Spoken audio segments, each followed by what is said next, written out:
అందరికీ నమస్కారం అండి. ఇక్కడ వచ్చేసి ఈ క్లయింట్కి హెయిర్ స్పా చేస్తున్నాను. ముందుగా హెయిర్ కండిషన్, గ్రోత్, తర్వాత డాండ్రఫ్, స్పిట్స్, హెల్దీ హెయిరా కాదా అనేది మనం ముందు చెక్ చేసుకోవాలి. హెయిర్ని చెక్ చేసుకున్న తర్వాత హెయిర్ స్పా చేయాలంటే ముందు షాంపూ వాష్ చేయాలండి. అంటే ఏ ప్రోడక్ట్ అయితే మనం యూజ్ చేస్తున్నామో ఆ ప్రోడక్ట్కి సంబంధించిన కండిషనర్ షాంపూస్ యూజ్ చేయాలి. యూజ్ చేసి షాంపూ వాష్ అయిపోయిన తర్వాత ఇలా హెయిర్ని 4 పాయలు క్లిప్స్ పెట్టేసుకున్న తర్వాత ముందుగా కింద నుంచి స్టార్ట్ చేయాలి. హెయిర్ స్పా పెట్టేటప్పుడు ఎప్పుడు కూడా కింద చిన్న చిన్న బేబీ హెయిర్ ఉంటుంది కదా, అక్కడ నుంచి చిన్న చిన్న పాయలుగా తీసుకొని కండిషనర్ హెయిర్ స్పా ఏదైతే ఉందో కండిషనర్ క్రీమ్ అది చిన్న చిన్న పాయలుగా అప్లై చేస్తూ అలా మొత్తం అంతా అండి. అంటే ఒక్కసారి మనం ఒక పాయ తీసుకున్నామంటే 8 నుంచి 10 స్ట్రోక్స్ వరకు ఇవ్వచ్చు.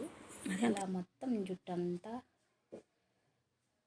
హెయిర్ స్పా పెట్టుకొని కండిషనర్స్ ఇచ్చి మొత్తం హెయిర్ అంతా స్పా చేసుకుని తర్వాత దీనికి వచ్చేసి ముందు మన డాండ్రఫ్ ఎంత ఉందో, బేబీ హెయిర్ ఎంత ఉందో, హెయిర్ కండిషన్ ఎలా ఉందో, హెయిర్ హెల్దీగా ఉందా లేదా, స్పిట్స్ ఎంత ఉన్నాయి, ఇవన్నీ చెక్ చేసుకోవాల్సి ఉంటుంది స్పా ఇచ్చేటప్పుడు. అలాగే ఎక్కువ హెయిర్ ఫాల్ అవ్వడము, డాండ్రఫ్ లాంటివి ఉన్నట్టు అయితే మీరు దీనికి 40 డేస్ లెక్క ఉంటుందండి. 40 డేస్ తర్వాత మళ్ళీ మీరు సెకండ్ టైం అలా చేసుకోవచ్చు. అయితే హెయిర్ స్పా అనేది కండిషన్ అనేది మెయింటెనెన్స్, ట్రీట్మెంట్ అయితే కాదు. మీరు అలా చేసుకుంటూ ఉంటే ఎప్పటికప్పుడు మెయింటెనెన్స్ అనేది చేసుకుంటూ ఉంటే డాండ్రఫ్ అనేది క్లోజ్ అవుతుంది, అంటే పోతుంది అన్నమాట, పూర్తిగా పోతుంది.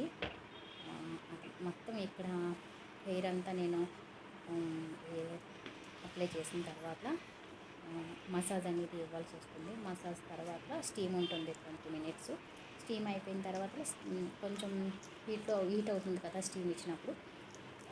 హీట్ అయిన దానికి ఏంటంటే మనం కండిషన్ బాగా అయిందా లేదని చెక్ చేసుకోవాలి. చెక్ చేసుకోవడం ఎలా అంటే జస్ట్ ఒక చిన్న వెంట్రుకని తీసి దాన్ని ఎలా సాగదీసి చూడాలన్నమాట, స్ప్రింగ్ అవుతుందా లేదా అనేది చెక్ చేసుకోవాలి. హెయిర్ స్పా అనేది అలాగే హెయిర్ కండిషను, హెయిర్కి సంబంధించిన ట్రీట్మెంట్ అన్నీ హెన్నా అప్లికేషన్ పెట్టుకోవడము, తర్వాత వైట్ హెయిర్కి ఇది పెట్టుకోవాలి, అలాగే నేచురల్ హెయిర్కి ఎలా పెట్టుకోవాలి అని నేను చాలా వీడియోస్ చూసి పెట్టున్నాను.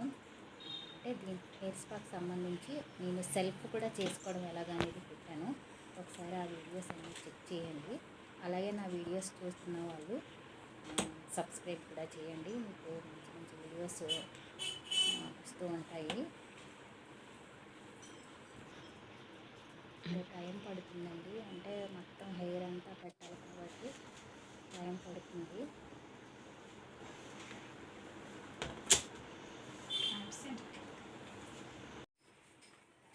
ఓకే, మొత్తం అప్లికేషన్ అనేది అయిపోయింది. తర్వాత ఒక 5 మినిట్స్ వరకు రిలాక్స్ అవ్వడం కోసము ఇంకా ఏమైనా క్రీమ్ కానీ మిగిలిపోతే మొత్తం స్కాలప్ పెట్టేసి మసాజ్ అనేది ఇవ్వాలి 5 మినిట్స్. ఇక్కడ నేను మసాజ్ ఇస్తున్నాను. మసాజ్ ఇచ్చిన తర్వాత స్టీమ్ అనేది కంపల్సరీగా పెట్టుకోవాలండి. స్టీమ్ కానీ ఇవ్వకపోతే మీకు అంటే హెయిర్ కండిషన్ అనేది కరెక్ట్గా ఉండదు. స్టీమ్ ఇచ్చుకోవాలి.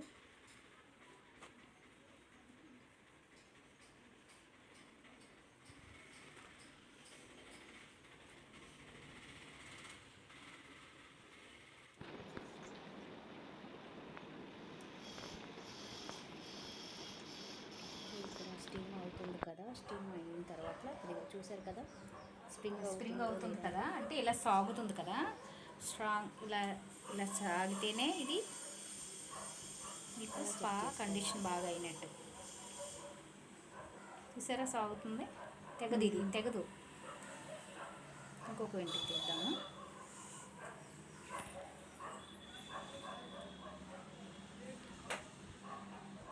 ఓకే, మరొకటి చూసి చెక్ చేద్దాము.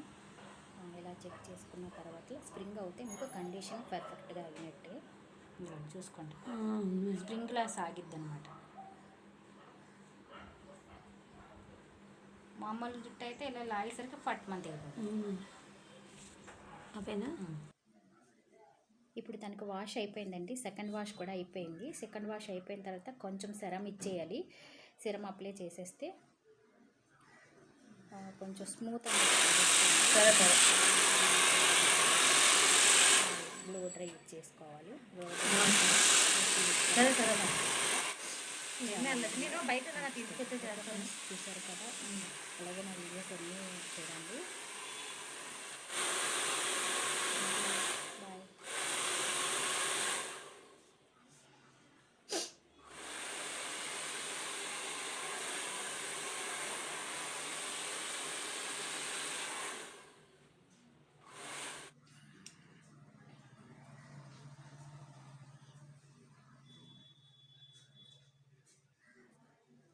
ఎంత కండిషన్ అయ్యింది అనేది చూసారా, ఇలా దగ్గర నుంచి చూస్తే మీకు పర్ఫెక్ట్గా కనిపిస్తుంది.